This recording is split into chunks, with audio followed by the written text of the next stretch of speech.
हे छान असं लोणचं केलेलं 2 किलो आंबे आणलेले आणि बघा मस्त कलर आलेला आहे। याच्या अगोदर मी 10 किलो लोणचं केलेलं आहे, तर ते छान झालं आणि यामध्ये कुठे चूक झाली ते समजेना। हे बघा वरती मसाला राहिलाय आणि खाली सर्व पाणी झाले। हे बघा लोणच्यामध्ये आणि वास वगैरे म्हणजे चांगला येतोय, पण वरती मसाला आणि खाली पाणी राहिले। हे बघा खाली पाणी झाले या प्रकारे।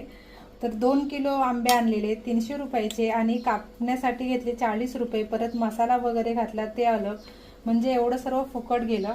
आणि एवढं करून सुद्धा मी परत 1 किलो आज आंबे आणलेले आणि 1 किलोचं लोणचं बनवणार आहे मी।